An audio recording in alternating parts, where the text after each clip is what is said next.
Real Madrid কি তাহলে শেষ? প্রশ্নটার উত্তর হতে পারে অনেকটাই শেষ। কোয়ার্টার ফাইনাল, চ্যাম্পিয়ন্স লিগ, গুরুত্বপূর্ণ ম্যাচে আর্সেনালের সাথে ৩-০ গোলে রীতিমতো পাত্তাই পায়নি রিয়াল মাদ্রিদ।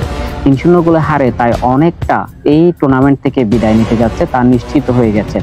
যদিও কামব্যাকের গল্প লিখতে পারে রিয়াল মাদ্রিদ নিজেদের মাঠে দ্বিতীয় লেগ, ততক্ষণ পর্যন্ত অপেক্ষা করতে হবে কি হতে যাচ্ছে পরবর্তীতে। তবে ইতোমধ্যে যা দেখা যাচ্ছে আর্সেনালের সাথে মোটামুটি যে একটা প্রতিদ্বন্দ্বিতাপূর্ণ কিছু করবে সেটা পর্যন্ত করতে পারেনি, ৩-০ গোলে উড়ে গিয়েছে। এই ম্যাচে প্রথমার্ধ যদিও গোলশূন্য ড্র ছিল, আক্রমণ পাল্টা আক্রমণ সবকিছু মিলিয়ে জমে উঠেছিল খেলা, কিন্তু কাঙ্ক্ষিত গোলটি কোনো দলই পায়নি। দ্বিতীয়ার্ধে নেমে তীব্র প্রতিদ্বন্দ্বিতাপূর্ণ ম্যাচ খেলতে থাকে আর্সেনাল রিয়াল মাদ্রিদ। জমে উঠেছিল ম্যাচ, ৫৮ মিনিটে কিন্তু কাঙ্ক্ষিত গোলটি পেয়ে যায় আর্সেনাল।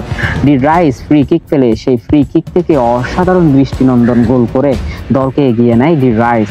এরপর ৭০ মিনিটে অ্যাগেন তিনি গোল করেন এবং তাও আবার ফ্রি কিক থেকে। আর এই গোলের সুবাদে ২-০ গোলে এগিয়ে যায় আর্সেনাল, তাই জয়টা অনেকটা নিশ্চিত হয়ে যায় তাদের জন্য। কিন্তু তারপর আপ্রাণ চেষ্টা চালিয়ে যায় রিয়াল মাদ্রিদ ম্যাচে ফেরার জন্য, কামব্যাকের গল্প লেখার জন্য। কিন্তু ৭৫ মিনিটে ম্যারিনোর গোলে ৩-০ গোলে যখন পিছিয়ে পড়ে তখন অনেকটা আশাহত হয়ে যায় রিয়াল মাদ্রিদ এবং তার সমর্থকেরা। নিজেদের মাঠে তাই দাপটের সাথে জিতে কোয়ার্টার ফাইনাল থেকে সেমিফাইনালে এক পা দিয়ে রেখেছে বলাই যেতে পারে আর্সেনাল।